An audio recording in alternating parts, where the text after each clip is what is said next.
तो आइए बढ़ते हैं आगे कुरुक्षेत्र की एक और चर्चा में। एक तरफ जहां यूनिफॉर्म सिविल कोड को लेकर देश भर में राजनीतिक हलचल हो रही है, तो वहीं इस बेहद संवेदनशील मुद्दे पर प्रतिक्रिया देने की जो समय सीमा थी लॉ कमीशन को, वो आज खत्म हो रही है। लॉ कमीशन को अब तक 50 लाख से ज्यादा आमजन के सुझाव मिल चुके हैं। इसके अलावा उनको कुछ लोगों ने लिखित में हार्ड कॉपी की शक्ल में भी अपने सुझाव भेजे हैं। और देश भर की मस्जिदों में आज, क्योंकि जुम्मा है, शुक्रवार है, तो नमाज अदा की गई। और इस मौके पर एक बड़ी खास चीज देखने को मिली। मस्जिदों में दीवारों पर एक QR कोड, स्कैन करने वाला कोड, वो चिपका दिया गया, जिस पर नमाज अदा करने के लिए आए वहां पर लोगों ने उसको स्कैन किया। उस स्कैन को जब अपने फोन में डाला तो उसमें एक लंबा चौड़ा जो है एक चिट्ठा, एक राइटअप निकल करके सामने आया, जिसमें यह बताया गया अंग्रेजी में कि क्यों यूनिफॉर्म सिविल कोड मुफीद नहीं है देश के लिए, खासकर मुसलमानों के लिए। ये बेहतर क्यों नहीं है, और पर्सनल जो लॉज हैं वही क्यों मुसलमानों पर लागू होने चाहिए। और फिर इसको भेजने का तरीका बताया गया कि आप सीधे इसको लॉ कमीशन को अपनी मेल के जरिए कैसे भेजें। यानी आम लोगों को, मुसलमानों को यह बताया जा रहा है कि यूनिफॉर्म सिविल कोड पर अपनी ना इत्तेफाकी, अपनी आप असहमति कैसे लॉ कमीशन को भेजिए। दिल्ली, मुंबई, लखनऊ, बरेली, मुजफ्फरनगर, पटना, भोपाल, तमाम शहरों में ऐसी तस्वीरें हमें देखने को मिली। अब चूंकि आज सुझाव देने का आखिरी दिन है, तो सियासतदान यूसीसी को लेकर विरोध जता रहे हैं, वो फिर सामने आए। और इनमें सबसे आगे हैं असदुद्दीन ओवैसी। आज ओवैसी साहब ने कहा कि केंद्र सरकार महंगाई, बेरोजगारी, चीन सीमा हालात, इन जैसे मुद्दों से बचने के लिए अब यूसीसी का सहारा ले रही है। इतना ही नहीं, उन्होंने ये भी कहा कि 2024 में चुनाव है, इसलिए यह एक राजनीतिक अभ्यास है और बड़ी सटीक टाइमिंग के तहत अभी इस वक्त यूसीसी का मुद्दा लाया गया है। तो पहले सुनते हैं ओवैसी साहब की बात, फिर आपको बताएंगे कि आज जमीयत उलेमा हिंद हो, all India Muslim personal law board हो, वो कैसे सारे मुसलमानों को लामबंद करने में जुटे हैं यूसीसी के खिलाफ। क्लॉकवर्क की तरह हर जनरल इलेक्शन से 5-6 महीने पहले भारतीय जनता पार्टी इस इशू को उठाती है, यूसीसी को, और मकसद एक ही है कि एटमॉस्फेयर को विशिएट करना, पोलराइज करना इलेक्टोरेट को, ताकि आने वाले जो 2024 के चुनाव है उसमें उनको कोई सियासी फायदा मिल सके। आप सिर्फ करना क्या चाह रहे कि मुसलमानों को टारगेट करो बस। मैं इसीलिए बोल रहा हूं आपको, यूसीसी जब आएगा, इस लगेगी आग तो आएंगे सब घर इज्जत में। यहां हमारा मकान थोड़ी है। तो ओवैसी साहब ये कहना चाहते हैं यूसीसी आएगा तो केवल मुसलमान को दिक्कत थोड़ी ना होगी, इसमें सिख भी है, इसमें ईसाई भी है, इसके अंदर अनुसूचित जाति भी है, इसके अंदर जनजाति के लोग भी हैं। बहरहाल एक और नाम लखनऊ ईदगाह के इमाम मौलाना खालिद रशीद फिरंगी महली साहब का है। फिरंगी महली साहब ने लॉ कमीशन पर ही सवाल उठा दिया। उन्होंने कहा कि जब यूसीसी 5 साल पहले मना किया जा चुका है इससे पहले के लॉ कमीशन के द्वारा, तो फिर दोबारा इसे लाना यह शक पैदा करता है। तो लोगों से अपील की गई कि पर्सनल लॉ बोर्ड की तरफ से जो सिलसिले में लिंक जारी किया गया है, उसके ज़रिए से या अपने तौर पर भी लोग अपना मशवरा और अपनी राय लॉ कमीशन तक ज़रूर पहुंचाएं। ये जाहिर बात है, लोगों में एक फ़िक्र है, एक तशवीश है कि ऐसा क्यों हो रहा है कि एक बार कि जब 5 साल पहले ये मना किया जा चुका है कि मुल्क में यूनिफॉर्म सिविल कोड नाफिज नहीं होगा, ख़ुद लॉ कमीशन ने कहा, और दोबारा 5 साल बाद ये एक्सरसाइज क्यों की जा रही है, इसको लेकर के लोग शक व शुबहे में मुब्तला हैं। और अभी दारुल उलूम देवबंद ने विधि आयोग को एक चिट्ठी लिखी है। दारुल उलूम ने कहा है कि यूसीसी देश में अव्यवस्था और सामाजिक अशांति का कारण बनेगा। दारुल उलूम ने कहा है कि इससे धार्मिक अधिकारों का भी हनन होगा। तो वो साफ कह रहे हैं कि इससे देश के अंदर अशांति फैल सकती है, अव्यवस्था फैल सकती है, इसलिए यूसीसी से बचा जाए। हमारे साथ मेहमान जुड़ चुके हैं, सीधे उनका रुख करते हैं। वारिस पठान साहब AIMIM से हमारे साथ हैं। पठान साहब स्वागत है। अश्विनी उपाध्याय जी हमारे साथ हैं, सुप्रीम कोर्ट के लॉयर हैं, स्वागत है अश्विनी जी। डॉक्टर फराज अहमद फैजी साहब हमारे साथ हैं, पसमानदा एक्टिविस्ट हैं, डॉक्टर साहब स्वागत है। हाफिज नूर अहमद अजहरी साहब हमारे साथ हैं, all India Muslim personal law board UP के प्रेसिडेंट हैं। और डॉक्टर अजीज खान समाजवादी पार्टी से हमारे साथ हैं। हाफिज साहब, डॉक्टर खान, आपका भी बहुत स्वागत है। वारिस पठान साहब, आज अभी हमने बात तो सुनी ओवैसी साहब की, अभी तक तो देखिए, पहले वो मुसलमानों को कहते थे कि ये तुम्हारे खिलाफ है, साजिश है, तुम पर इससे जुल्म करने की तैयारी है। फिर उन्होंने कहना शुरू किया कि इससे हिंदू भी नहीं बचेंगे, और अब वो कह रहे हैं कि सिर्फ हमारा मकान थोड़ी है, सबके मकान आएंगे जद में। डरा रहे हैं। देखिए सौरभ भाई, आज ओवैसी साहब ने प्रेस कॉन्फ्रेंस किया, उन्होंने पूरी तरह से समझाया, बताया कि हमने क्या लिखकर भेजा है लॉ कमीशन को, जो उन्होंने कहा था कि अपनी अपनी बातें भेजिए। हमने भी लिखकर भेजा है, पूरा वेल रीजनिंग के साथ बताया है। तो कुछ चंद चीज़ें मैं आपको बताना चाहूँगा आपके सामने कि 21st लॉ कमीशन का जो रिपोर्ट था उसमें लॉ कमीशन ने साफ कह दिया था कि हिंदुस्तान में, हमारे देश में यूनिफॉर्म सिविल कोड की ज़रूरत नहीं है, इसकी कोई ज़रूरत नहीं पड़ती है। फिर भी 5 साल के बाद वापस लॉ कमीशन आया 22वां, उसने एक ये निकाल दिया नोटिफिकेशन कि आप इतनी तारीख के पहले हमको सब जवाब लिखकर दे दीजिए क्या। तो ये 5 साल बाद पहले था चुनाव, तब मोदी ने कराया यूसीसी का शोषा। अब 2024 का चुनाव आने वाला है, उसके पहले भी शोषा शुरू करके ये चालू करना चाहते हैं, पोलराइजेशन की बात। उसके बाद में ये अपने पॉलिटिकल फायदे के लिए इस तरह का एक भ्रम पैदा करना चाहते हैं। हमने बताया यूसीसी लाना क्यों जरूरी नहीं है। देखिए, हमारा देश सौरभ भाई प्लुरलिज्म, सेक्युलरिज्म, डाइवर्सिटी की बात करता है।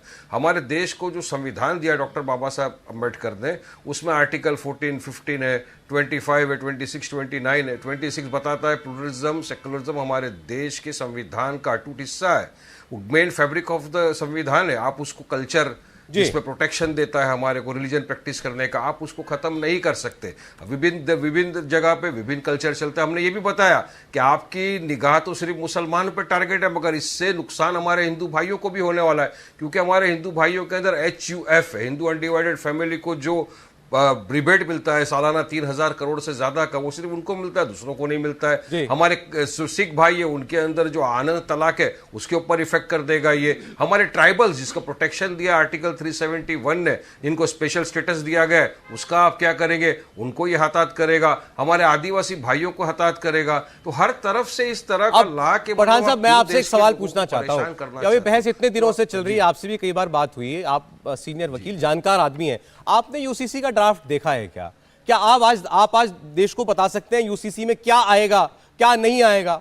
मुसलमानों के कौन कौन से पर्सनल लॉज पर प्रहार होगा, या वो उनको यूनिफॉर्म में कर दिया जाएगा? ट्राइबल्स के कौन से हक छीन लिए जाएंगे?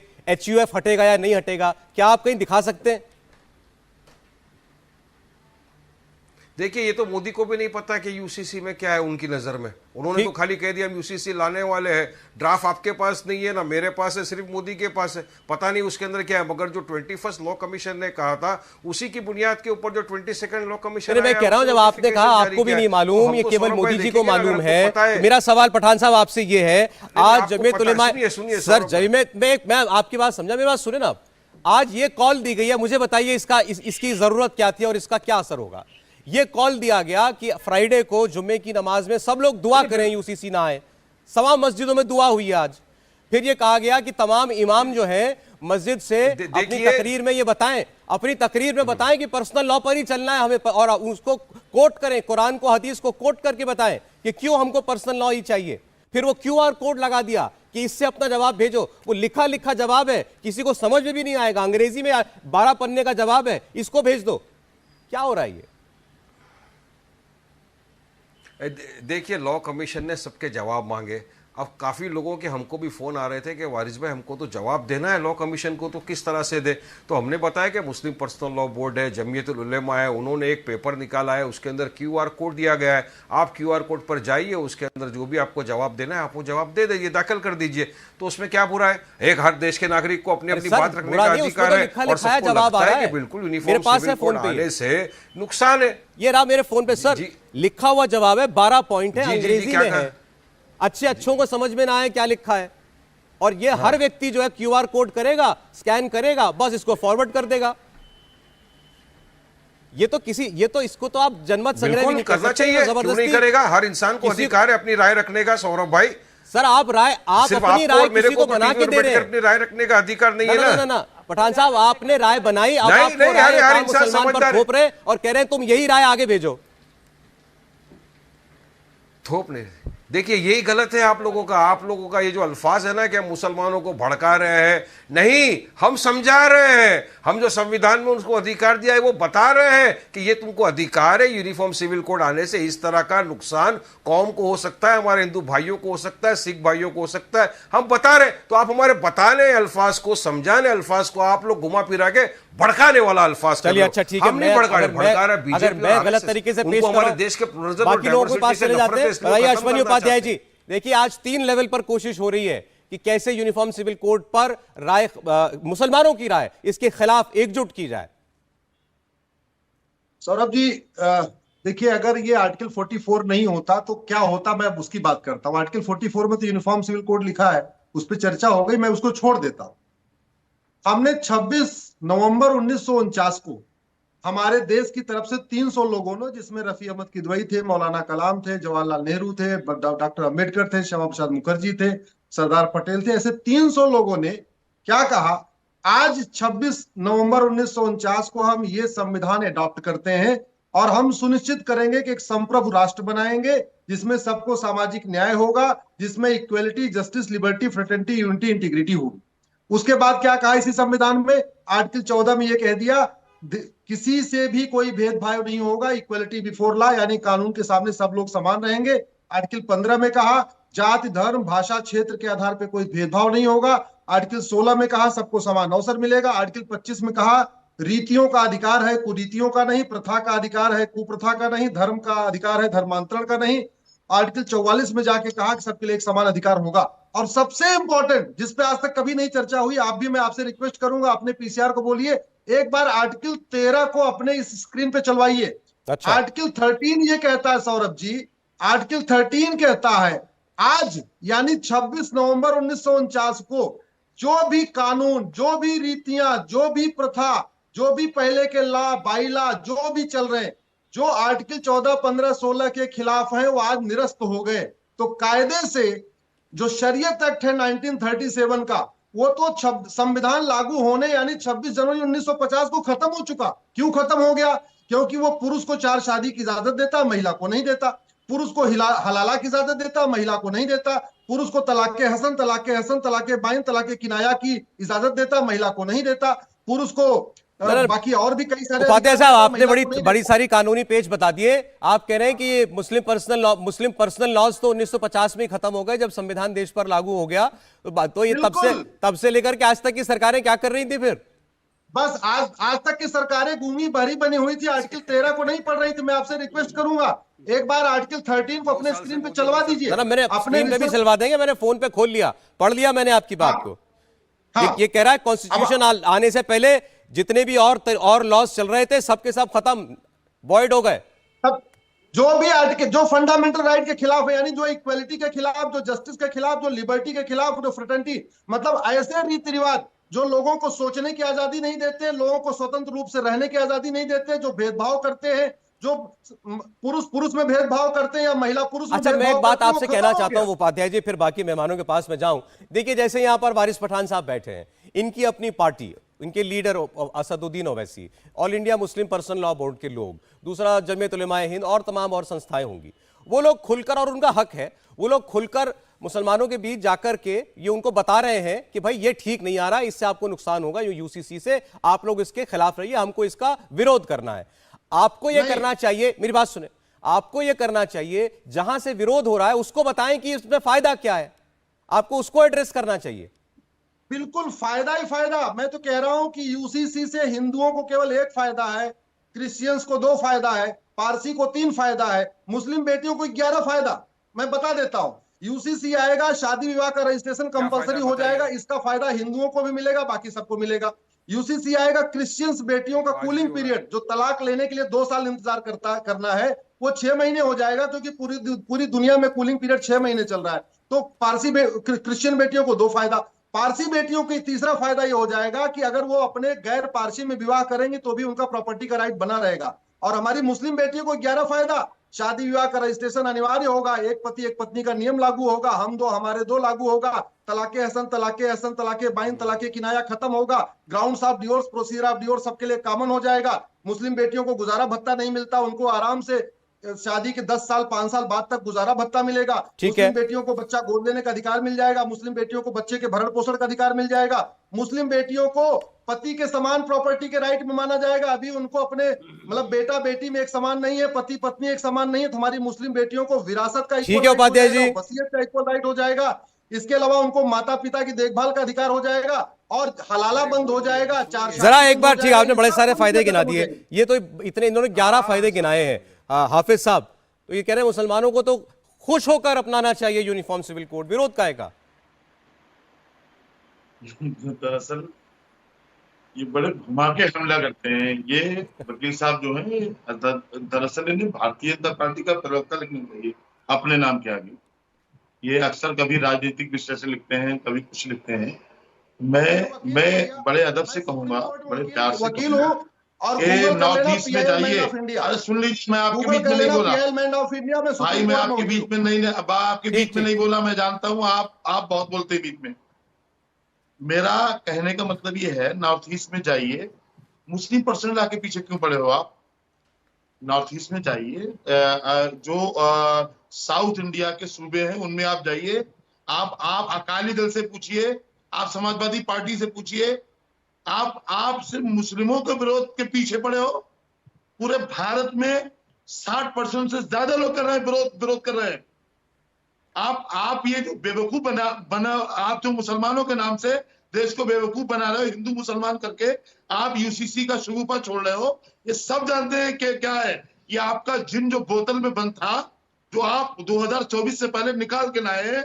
ये पूरा भारत जान गया है, ये हिंदू समाज भी जान चुका है कि आप क्या क्या करना चाहते हैं। आप में दम है तो बुलेट ट्रेन के नाम से मांगिए आप वोट, 2 करोड़ नौकरियों के नाम से मांगिए आप वोट। आप में दम है संविधान के तो बाद आप मांगिए, जो आपने 15 लाख देने का वादा किया था उसके नाम से मांगिए वोट। हाफिज साहब ठीक है, आप 15 लाख आपके याद पास दिलाइए, शिगुफ है। बुलेट ट्रेन भी याद दिलाइए, शिगुफ है लेकिन सिर्फ। इनके सुने, इनके एजेंडे में तो यूसीसी पहले से है। अब इन पर ये इल्जाम तो नहीं लगा इनके सकते आप शिगुफ कि है। ये कहां से आ गया। ये तो लिए फिर रहे हैं इसको 25 पिछले 40 साल से। ये 25 साल से गुजरात में है भाई। अरे भैया ये हमारे 25 साल से संविधान गुजरात में में है। माताओं का सपना क्या है, किया ये इन्होंने किसी गुजरात में? पार्टी का नहीं, गुजरात में संवैधानिक सूबाई सपना है स्तर ये। पर क्यों नहीं लेके आए?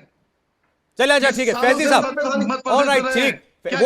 वो कह रहे हैं कि गुजरात में पहले लागू कर देते, फिर देश में लागू कर देते, जहां सरकार है पहले वहां लागू करें राज्यों में। फैजी साहब कहीं नहीं कर सकते लागू। एक मिनट, फैजी साहब, जी सब इल्जाम यह है कि भाई सब चुनाव को देखते हुए, और मालूम है इससे कि इससे हिंदू मुसलमान में दरार पैदा होगी, मालूम है रिएक्शन आएगा और वो सूट करता है, इसीलिए इस वक्त यूसीसी की बात। जी देखिए, मेरा इस पे स्पष्ट मानना है, मुस्लिम समाज के जो लोग हैं, जिन पार्टियों का शुरू में आपने नाम लिया, एक तो वो सारे मुस्लिम समाज का प्रतिनिधित्व नहीं करती हैं, वो सिर्फ अशराफ वर्ग का प्रतिनिधित्व करती है, चाहे वो मुस्लिम पर्सनल लॉ बोर्ड हो, चाहे जमीयतुल उलमा हिंद हो। ये 90% मुसलमान जो दहशत पसमानदा हो उसकी भागीदारी भी नहीं है।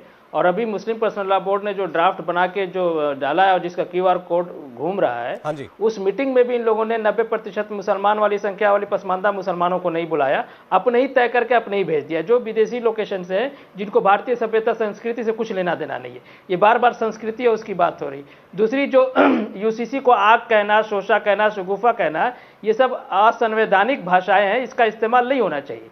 यूसीसी संविधान का मुद्दा है, नागरिक अधिकारों का मुद्दा है, इसको संविधान और नागरिक अधिकारों का मुद्दा रहना देना चाहिए, इसको सांप्रदायिक मुद्दा नहीं बनाना चाहिए। मैं देख रहा हूं कि मुस्लिम समाज की तरफ से सांप्रदायिक आधार पर इसका विरोध हो रहा है, जो उचित नहीं। मस्जिदों का इस्तेमाल हो रहा है, मस्जिद मदरसे का इस्तेमाल इस तरह के मामले में नहीं होना चाहिए, बहुत गलत बात है। इसका एक गलत इंप्रेशन दूसरे समाज में जाता है और ये QR कोड करके स्कैन करा के उसको आप पढ़ाइए, बताइए, ये बात समझ में आ रहा है। मैं एक लाइन में एक बात कह दूं, यूसीसी का क्या मतलब है?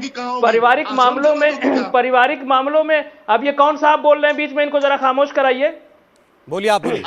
वार्तालाप की सभ्यता मेंटेन रखिए। आप हमें पूरी बात कह रहे हैं, आप बोले ना, ठीक है, आप बीच में ना बोलिए। बीच में क्यों बोल रहे हैं आप? आपका जब नंबर आएगा बोलिएगा खूब। दिन भर तो आज खुतबा देके आए होंगे आप मस्जिद में, मस्जिद मदरसे का इस्तेमाल मैं एक लाइन में बताता हूं होना चाहिए। अरे क्यों नहीं होना जी, चाहिए? मस्जिद का इस्तेमाल नहीं होना चाहिए, बहुत गलत बात है। धार्मिक आधार पे या धार्मिक संस्थाओं का इस्तेमाल इस मामले में नहीं हो चाहिए। नागरिक अधिकारों का मुद्दा है, समाज में जाके बात करनी चाहिए अगर किसी को इस पे कोई एतराज है तो। दूसरा जो ड्राफ्ट बनाया है हमने आपको बता दिया। मैं एक लाइन में बताना चाहता हूं कि यूसीसी क्या है। यूसीसी को लेकर लगातार अशराफ वर्ग जो है, जो मुस्लिम समाज का कुलीन वर्ग है, शासक वर्ग, लगातार दुष्प्रचार कर रहा है कि वो मुसलमानों के विरोध में, जबकि इस यूसीसी आने से मुसलमानों का सबसे ज्यादा फायदा होने वाला है। मैं बताता हूं कैसे होता है। पहले मैं डिफाइन करता हूं कि यूसीसी क्या है। जीवन के हर क्षेत्र में संविधान लागू है, पारिवारिक मामलों में भी संविधान लागू करना ही यूसीसी है। यानी संविधान लागू करने की बात हो रही है। जब संविधान लागू करने की जब बात हो रही है तो उसको असंवैधानिक या संविधान विरोधी नहीं कहा था। अभी कोई एमआईएम का प्रवक्ता इस तरह की बात कर रहा था, ये मिसगाइड कर रहे हैं लोग। पारिवारिक मामलों में भी जब संविधान लागू हुआ तो जैसे अन्य क्षेत्रों में संविधान लागू होने से पसमानदा मुसलमानों के हालात अच्छे हुए, पारिवारिक मामलों में भी आधुनिक कानून लाया जाएगा जो जस्ट पे होगा, न्याय पे आधारित होगा। वो एक बहुत ही उचित मुझे ब्रेक के लिए रुकना है फैजी साहब, आपने दो अहम बातें कही हैं। आपने कहा है कि ऐसे और मैं मसलों के बताता लिए हूं, यूसीसी आप जैसे मामले खामोश के रहिए लिए जी। मस्जिद मदरसों जैसी जगहों का इस्तेमाल नहीं होना चाहिए लोगों तक बात पहुंचाने के लिए। नहीं होना चाहिए, बिल्कुल दूसरी नहीं होना बात आप चाहिए। ये कह रहे हैं, बिल्कुल नहीं होना चाहिए। दूसरी बात आप ये मस्जिद कह रहे हैं नमाज कि इसको पढ़ने के लिए लेकर एक के बात जितनी और भी मैं कह दूं संस्थाएं कि राय बनाने की काम कर रही हैं, उसमें जो मुसलमान समुदाय का अधिकांश हिस्सा है, पसमानदा मुसलमान, उनसे राय ली ही नहीं जा रही है। अगले मुसलमान जो है वही इस पर अपनी राय बाकी लोगों पर इंपोज करना चाहते हैं। डॉक्टर अजीज खान हमारे साथ हैं। डॉक्टर साहब इंतजार कर रहे हैं आपको, अपनी राय ब्रेक हमारे ले रहा ऊपर हूं, थोपना उसके बाद चाहता आपसे है। शुरुआत करते हैं। यूसीसी पर हमारी ये बहस जारी है, लौटते हैं।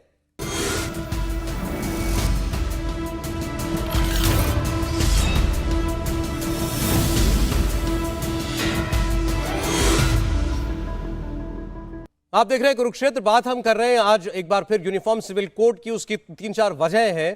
पहली वजह, कल उत्तराखंड में जो यूसीसी का ड्राफ्ट है सरकार को सौंप दिया जाएगा। इसके बाद अगला कदम यह है कि उसको वहां की विधानसभा में लाकर कानूनी जामा पहनाया जाए, एक बात।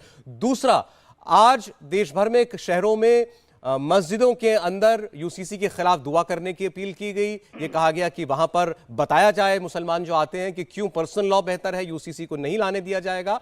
और तीसरा, एक क्यूआर कोड स्कैन करने के लिए कहा गया जिससे यूसीसी के खिलाफ राय सीधा अपने आप वो लॉ कमीशन के पास पहुंच जाए। डॉक्टर अजीज खान, एक तरफ हम कहते हैं कि सरकार इसको पॉलिटिकल गेन्स के लिए लाना चाहती है यूसीसी को, दूसरी ओर हम देख रहे हैं मस्जिद मदरसों के अंदर लोगों को बताकर के इसके खिलाफ राय बनाई जा रही है। मतलब मान लिया है पहले ही कि सरकार इसको यूसीसी को लाने ही वाली है, बगैर ये जाने कि यूसीसी में है क्या इसका विरोध हो रहा है।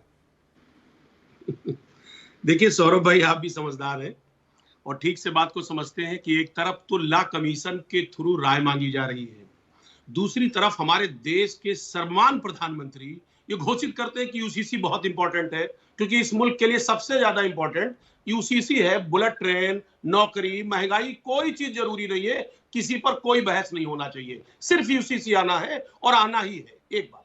मैं दूसरी बात जानना चाह रहा हूं कि साहब अभी अश्वनी जी तमाम लंबा चौड़ा संविधान की बात कर रहे थे। साहब article 44 directive principle of state policy है। मैं जानना चाह रहा हूं, क्या स्टेट से पूछा गया, क्या कोई राय लिया गया? जितने भी स्टेट है, क्या सारे स्टेट के जो सीएम है या वहां के विपक्ष के लीडर हैं, क्या वो इस बात को से सहमत है कि यूसीसी लाना चाहिए? क्या इन्होंने पूछा? नहीं पूछा। ये केंद्र का इशू नहीं है सर। एक बात। दूसरी बात मैं जानना चाह रहा हूं कि साहब कह रहे मुसलमानों का बड़ा फायदा, फलाना फायदा, हिंदुओं का नुकसान। मैं जानना चाह रहा हूं, आप यूसीसी को मुसलमानों से क्यों जोड़ रहे हैं? आप जब जहां यूनिफॉर्मिटी की बात हो रही है उसमें मुसलमान हिंदू क्या मसला है? सवाल इस बात का है कि आपकी नीयत ठीक नहीं है। 2019 का चुनाव था, 2018 में आप इस तरीके का सिगुफा आपने छोड़ा, 2024 का चुनाव आया, फिर आप लेकर के 23 में बैठ गए हैं। आप जो मुद्दे हैं उन मुद्दों के पीछे छिपना क्यों चाहते हैं? आज महंगाई, भ्रष्टाचार, बेरोजगारी। साहब फिर बात देखिए, रिपीट लगेगा। ये तो इनका मुद्दा है, आप कह लीजिए ये राजनीति के लिए करते हैं, चुनाव के लिए करते हैं, जो भी हो। यूनिफॉर्म सिविल कोड इनका आज से मुद्दा है क्या? नहीं सर, इनका हर वो मुद्दा इस देश में ये लागू करना चाहते हैं जिससे ध्रुवीकरण हो। सुनिए, एक मिनट सर। अश्वनी जी आप बोलेंगे नहीं ना? मुझे बात करने दें। हम अलग टाइप के आदमी हैं, हम चाहते हैं सब लोग अपने अपने वक्त में बोले। सर मैं जानना चाह रहा हूं कि साहब अभी देखिए इन्होंने यूसीसी की बात की, अभी देखिए हमारे साथ डॉक्टर फयाज साहब बैठे हैं। साहब उन्होंने कहा अगड़ों से राय लिया गया, पिछड़ों से राय लिया गया। हाँ। इनका मकसद, बीजेपी का मकसद है अगड़ों और पिछड़ों में लड़ाई कराएं, हिंदू और मुसलमान में लड़ाई करें, भाई को भाई से जुदा करें, पड़ोसी को पड़ोसी से जुदा करें। अभी आप ट्राइबल कर रहे थे पॉलिसी। सर फयाज साहब मुझे ट्राइबल कर रहे मैं 2-3 बातें। अरे सर सुन लेना सर, आप सुने ना। चलिए कंप्लीट कीजिए खान साहब, कंप्लीट कीजिए। सर बड़ी इंपॉर्टेंट बात यह है कि देखिए आज मौके पे 2024 का इलेक्शन आ रहा है। इनको यूसीसी लाना अगर है, वाकई में लाना चाहते हैं, हम साथ हैं इनके, लेकिन ये ड्राफ्ट लाए नहीं लाए, इनका नियत क्या है, ये सोच क्या है? ये ड्राफ्ट लाने के पहले कहते साहब यूसीसी लागू, ड्राफ्ट आ जाएगा तो आप साथ हैं इनके। सर मेरी बात सुन ले। इनको ड्राफ्ट लाने से पहले सभी प्रदेश के मुख्यमंत्रियों की बैठक करनी चाहिए, सर्वदलीय बैठक करनी चाहिए, ठीक है। सर्वधर्म बैठक करना चाहिए। ये सब तानाशाही नहीं है सर। चलिए ऑलराइट, इस पर एक जवाब ले लेता हूं मैं। अश्विनी जी, फिर वारिस साहब। अश्विनी साहब, दो बातें कह रहे हैं वो। देखिए, वो ये कह रहे हैं कि पहले तो आपने ये स्टेट सब्जेक्ट है, स्टेट से पूछा नहीं, और लाएंगे ड्राफ्ट, लाइए, सबके साथ बैठिए, सारी राज्य सरकारें बैठे, उसके बाद सारे धर्मों के लोग बैठे, फिर उस पर तय करेंगे कि लाना है कि नहीं लाना। देखिए, मैं अजीत जी का बहुत सम्मान करता हूं, लेकिन एक बात बता दूं, स्टेट का मतलब स्टेट नहीं होता। आर्टिकल 12 पढ़ लीजिए। स्टेट का मतलब केंद्र सरकार भी है, राज्य सरकार भी है, म्युनिसिपल बॉडी भी है। संविधान में सेंटर स्टेट सबके लिए एक बार सुन लीजिए ध्यान से।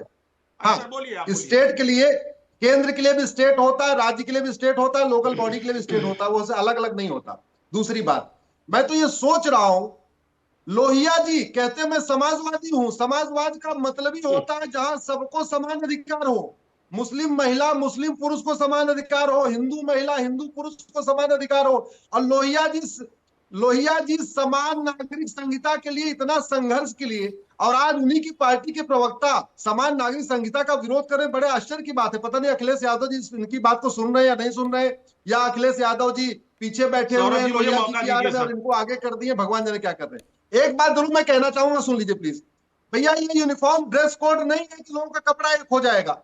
ये यूनिफॉर्म फूड कोड भी नहीं है कि लोगों का खाना एक हो जाएगा। ये यूनिफॉर्म हाउस कोड नहीं है कि लोगों का मकान एक हो जाएगा। ये यूनिफॉर्म आइडेंटिटी कोड नहीं है कि लोगों की आइडेंटिटी खत्म हो जाएगी। ठीक। ये यूनिफॉर्म रिलीजियस कोड नहीं है कि लोगों का सबका रिलीजन एक हो जाएगा। ये यूनिफॉर्म कस्टम कोड भी नहीं है कि सबका कस्टम एक हो जाएगा। ठीक है उपाध्याय जी, ट्रेडिशन कोड भी नहीं है कि सबका ट्रेडिशन होगा। यूनिफॉर्म लैंग्वेज कोड भी नहीं है कि सबकी एक जवाब खान साहब, फिर वारिस साहब। सिंगल कोड है ये यूनिफॉर्म। ऑलराइट, क्योंकि आपने जिक्र किया समाजवादी सोच का, तो खान साहब। सर देखिए सौरभ जी, बड़ी सीधी सी बात है। ये कह रहा सब महिलाओं के लिए हो रहा है। हाँ। सब समाजवादी नहीं चाह रही महिलाओं, ये महिलाओं का बड़ा सम्मान करते हैं। सब कितने महीनों से प्रदर्शन कर रही है इसी दिल्ली जहां पे अश्विनी जी रहते हैं। सब कितना सम्मान हो रहा है, ये पूरी दुनिया में पता चल गया क्या सम्मान है और क्या अपमान है। एक बात सुनिए, पूरे देश के लिए बात हो रही है मेरे ख्याल में। हाँ, पूरे देश के लिए जो बात की जा रही है उसकी तुलना आप किसी और मुद्दे से ना करें, तो सही गलत उस पर हम नहीं जाते। ठीक सर, एक मिनट जरा मैं वारिस पठान साहब के पास जाना चाहता हूं, समय कम रह गया, बाकी मेहमानों को लाएं चर्चा में। वारिस साहब, जरा मैं फैजी साहब ने जो कहा उसका जवाब आपसे चाहता हूं। दो बातें उन्होंने कहा कि इस रिप्रेजेंटेशन जो ये बनाया जा रहा है यूसीसी के खिलाफ, इसमें ही पूरे मुसलमानों की राय नहीं है। वो तो कह रहे हैं 80% लोगों की राय नहीं है जो पसमानदा मुसलमान है। दूसरा, मस्जिद मदरसों का इस्तेमाल इसके लिए ना कीजिए, ये गलत है। देखिए सौरभ भाई, मैं सबसे पहले तो मेरे दोस्त अश्विनी उपाध्याय साहब की बात का जवाब दूंगा। दोस्त है, वकील है, लेकिन ये पूरी तरह से झूठ बोल रहे हैं। संविधान की किताब हाथ में लेकर बैठे, लेकिन संविधान का टोटल उल्लंघन करते जा रहे हैं। संविधान के आर्टिकल्स तो गिना दिया, आर्टिकल 29 जो बोलता है protection of interest of minority, उसके बारे में तो ये बात ही नहीं कर रहे, उसको तो उड़ा दिया जाएगा यूसीसी लाकर। उसके बाद में मैं आपको बताना चाहता हूँ, उसी संविधान के अंदर, भारतीय संविधान के भाग 4 में अनुच्छेद 36 to 51 निर्देशक सिद्धांत से संबंधित है, जिसमें इन बातों पर चर्चा की गई है। शराबबंदी, न्याय, मुफ्त कानूनी सहायता, लोगों की सुरक्षा, श्रमिकों के लिए समानता। लेकिन समान नागरिक संहिता पर जोर क्यों? क्योंकि इनको पता सुनिए, आप बोल रहे थे मैं खामोश, ऐसा नहीं चलेगा। मुझे मालूम है, मुझे यकीन है कि हमारे हिंदू भाई भी इनकी बात से सहमति नहीं रखते, ना क्रिश्चियन भाई सहमति रखता है, ना ट्राइबल सहमति रखते, ना AIDMK, ना BRS, कोई इनकी बात से सहमति नहीं रखता है। क्योंकि सबको पता है कि आर्टिकल के जो मैंने संविधान के जो सरासर उल्लंघन है। सब आपकी बात से सहमत नहीं है। आपको सुप्रीम कोर्ट ने पहले भी माफ करना मैं बोलना चाहूंगा, लेकिन आपकी याचिका को खारिज कर दिया था, पेनल्टी बढ़ाया था आपको, और मुझे यकीन है इस मरतबा भी आपके साथ यही होने वाला है।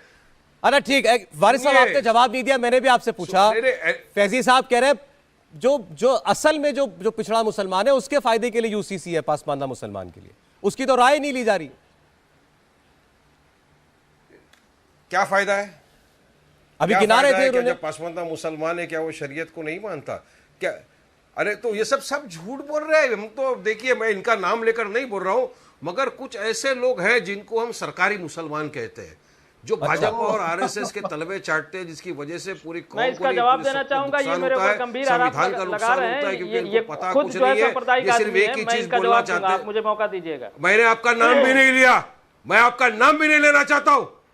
नहीं सांप्रदायिक खामोशी के लोगों साथ से सुनिए बात भी मेरी नहीं बात को। करता हूं, आप सांप्रदायिक आदमी हैं। सौरभ साहब ने मुझसे सवाल किया, मैं सौरभ भाई को जवाब देना चाहता हूं। मेरे ऊपर अरे आरोप ऐसे लगाया धमकाइए व्यक्तिगत, मत मैं भाई। इसका जवाब दूंगा। मैं ऐसे पिछड़ों मुझे को आपसे आप बात नहीं करना, मैंने एंकर के सवालों का जवाब दिया। चलिए, अच्छा, एक मिनट, मुझे ठीक है। लगता कि मैंने सही जवाब दिया है, तर्क के साथ जवाब दिया है, संविधान के दायरे में रहकर। ये ऑन रिकॉर्ड कह रहे हैं कि ये आपका नाम लेकर नहीं बोल रहे हैं, आपका नाम लेकर नहीं बोल रहे हैं, लेकिन हम आपका इशारा सब समझ भी रहे हैं। पठान साहब, कहने से नहीं होता कि इनका नाम नहीं लिया, आपने जिस तरफ कहा है सबको पता लगा है। हुकूमत खत्म हो चुकी है, भारतीय संविधान की जो बोल रहे हुकूमत हैं, है इनका इशारा भी तो लोग समझ रहे हैं ना कि किसकी तरफ से ये बात कर रहे हैं। तो इशारा तो इनका भी लोग समझ रहे हैं कि किसकी बात है। तरफ आप से बात हमारे कर रहे हैं, ऑपरेटर किसकी क्लास पैरवी है, कर रहे हैं, किसके तलवे आपने हमसे राय क्यों नहीं लिया? आप मुसलमान, आप अच्छा, इनकी मुसलमान- इंडिपेंडेंट राय नहीं हो सकती क्या? एक मिनट, बजट को फैजी साहब एक मिनट, फैजी साहब एक मिनट, फैजी साहब पता है नहीं पता है फैजी साहब, हाँ, यही पठान साहब एक बात बोलिए भाई, इनकी राय आपकी राय से नहीं मिलती। खामोश क्यों बैठे थे? क्यों एक मार मिनट। दिया है? क्यों मॉब लिंचिंग के ऊपर आवाज नहीं उठाई? हाँ, क्यों नहीं उठाई? अरे हम आवाज उठाते हैं, हम संविधान के दायरे में रह के अपनी बात करते हैं, सरकार की आंखों में आंखें डाल के सवाल करते हैं। आपकी हम पार्टी में संविधान कितने को मानने वाले पसमानदा लोग, हैं? संविधान की कितने रक्षा करना पसमानदा जानते हैं मुसलमान हैं और आपकी संविधान पार्टी की में? रक्षा करेंगे। ठीक है। आप हमारे साथ आए 90% नहीं, आप मुसलमान उत्तर- जो है पसमानदा अरे आपकी मुद्दा पार्टी में साफ है, कितनी है? UCC लाने बात से कर रहे हैं नुकसान भागीदारी सबको है। की। पठान साहब जरा जवाब सुनिएगा। आप लोग अपना उल्लू सीधा आपने कहा ये मॉब लिंचिंग पर क्यों खामोश रहते हैं? यूसीसी जैसे मुद्दे पर खड़े हो गए सरकार के साथ, आपने इनको कहा सरकार के तलवे चाटने वाले, आपने इनको कहा सरकारी मुसलमान, फिर आपने कहा मैं इनका नाम लेके नहीं कह रहा हूं। चलिए ठीक है, मैं जवाब ले रहा हूं इनसे। बोलिए फैजी साहब, ये पूछ रहे थे, बताइए क्या फायदा है पसमानदा मुसलमानों इनको को? बर्दाश्त नहीं हो रहा है ना। बोलिए, फायदा पूछ रहे हैं पसमानदा बता रहा हूं, मुसलमान को देखिए। यूसीसी से।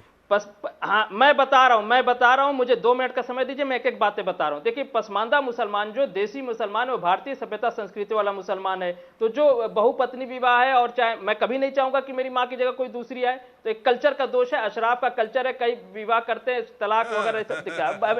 अभी ये इसकी बात हो रही थी, मुझे बोलने दीजिए। अभी हिंदू यूनाइटेड फैमिली की बात हो रही थी, तो पसमानदा मुसलमान भी, उसका भी संयुक्त परिवार का कल्चर होता है। तो जब यूसीसी आएगी तो मुझको मुसलमान होने की वजह से उसको यूनाइटेड परिवार का फायदा नहीं मिलता है, क्योंकि हम भी तो उसी कल्चर से आते हैं। तो जब यूसीसी आएगी तो ये जो विसंगति है ये दूर हो जाएगी। पहली चीज, शरिया लॉ में, शरिया लॉ खुलेआम डिस्क्रिमिनेट करता है। अरे इनको खामोश कराओ भाई। पठान साहब, ऐसे थोड़ी बात समझ में आएगी। खत्म हो चुकी है, मैं फिर आ जाऊंगा, आपके पास भी आ जाऊंगा। आपने पूछा ये फायदा बताएं, बता रहे हैं, फिर आप जरूर जवाब दीजिए। मैं बोल देता हूं, मैं 30 सेकंड दीजिए मुझे। शरिया में जो डिस्क्रिमिनेशन है, मैं उसको बताने दीजिए। सिर्फ महिलाओं की बात नहीं, पुरुषों के साथ भी भेदभाव होता है। तलाक का जो कंसेप्ट था, जो ट्रिपल तलाक बंद हुआ है, उससे जो है पसमानदा पुरुष महिला दोनों की फैमिली बर्बाद हो जाती है। दोनों का दूसरा विवाह नहीं होता, क्योंकि पसमानदा देसी कल्चर का होता है, उसके यहाँ दूसरा विवाह जो है कल्चर के हिसाब से अच्छा नहीं बना जाता। अब मैं एक बात बता दूं कि पसमानदा देसी मुसलमान है, बाकी का विदेशी मुसलमान है। पिता की मृत्यु के बाद ये देसी विदेशी मुसलमान क्या होता है? पोते को कोई अधिकार नहीं है शरिया में। आप शरिया में देखिए कि अगर पिता की मृत्यु हो जाती है और दादा जिंदा है तो पैतृक संपत्ति में पोते को कुछ नहीं मिलेगा। कितना बड़ा डिस्क्रिमिनेशन है ये, मर्द के साथ डिस्क्रिमिनेशन हो रहा है। शरिया लॉ मध्य युग का कानून है, और इस वक्त भारत आधुनिक युग में रहता है। तो शरिया जो है डिवाइन नहीं, अल्लाह रसूल का कानून नहीं है, आदमी का बनाया हुआ, अशराफ उलमा का बनाया हुआ। तो उसके अंदर जो अन्यायपूर्ण चीजें हैं वो यूसीसी आने से खत्म होगी। यूसीसी अच्छा, अब समय मेरे पास कम है। फैजी साहब एक बात का जवाब दीजिए, अगर आपकी बात सही है, अगर आपकी बात सही है और पसमानदा मुसलमान की ये हक में है, तो इसका मतलब 80% मुसलमान तो साथ होना चाहिए, यूसीसी के समर्थन में होना चाहिए ना। हाँ बिल्कुल, इसके लिए दुष्प्रचार किया जा रहा है। बिल्कुल, हम लोग लगातार प्रयास कर रहे हैं, आप देख सकते हैं, हम लोग लिख भी रहे हैं, प्रयास भी कर रहे हैं। देखिए जो मजहबी चीजें हैं, जो गवर्नमेंट है, जो सरकारी चीजें, ये अभी सरकार का मुझको क्या कह रहे थे ना, सरकार के करीब तो अशराफ मुसलमान है, वही नैरेटिव चलाता है। आप बार-बार अशराफ और पसमानदा का फर्क यहाँ पर हमको बता रहे हैं। एक मिनट हाफिज साहब कह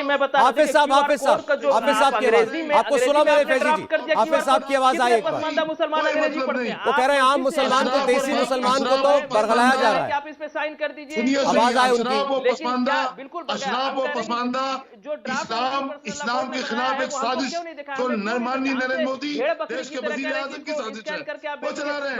ऐसे लोग कहां से वजूद में आ मस्जिद का गए? मेंबर खुतबा देने के लिए होता है, मजहबी बातें करने के लिए होता है, वो अल्लाह के रसूल वहां खड़ा होते थे, आप उलमा को निशाना बना रहे हो, मेंबर पे आप सियासी बातें करते हैं, ये गलत बात है, ये नहीं होनी चाहिए सियासी बातें, सुनते रहेंगे हम, ये गलत बात है किसी हाल में भी नहीं।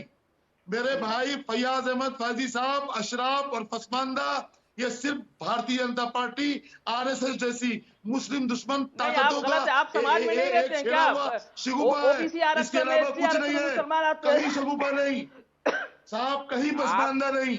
आप जो है कहीं गलत अशराफ है। नहीं, आप समाज में मुसलमान उतर के सिर्फ देखिए, मुसलमान नट है। जो भी हलाल को इन बेहतर दीन मंदी, इंदल्लाह ये इस्लाम। है इनके चले ठीक। अधिकारों की बात हो रही है। मजहब सिर्फ मैं फिर कहूंगा कल के दिन का इंतजार करना चाहिए। उसको कम से कम उत्तराखंड में अगर ये ड्राफ्ट सौंपा आपने जाता है धोबी सरकार को, तो मुसलमान हमें नहीं ये देखा तो क्या? पता कपड़ा चलेगा धोते, कि बर्तन आखिर बनाते मुसलमान नहीं यूसीसी देखा का क्या आपने? मतलब होता क्या है, साहब, कानून गलत की बोल शक्ल रहे हो में जब वो लाया जाएगा किस पर क्या असर पड़ेंगे, हमें उसका एक इशारा तो शर्म मिलेगा। खाओ। उससे पहले हम जो जितनी समानों बहस को कर रहे हैं इस पगला पर या रहे इसके हो। खिलाफ जो लोग खड़े हुए हैं, मेरे ख्याल में वो अंधेरे में तीर चलाने के बराबर है। मुसलमानों का ठेका इंतजार क्यों ले करते हैं। रखा बहुत है शुक्रिया बैठा लेकिन भैया? आप सब लोगों का जुड़ने के लिए हमारे साथ। इंडिया टीवी हर वक्त हर जगह डाउनलोड करने के लिए सर्च करें India TV news Google play store या ऐप स्टोर पर।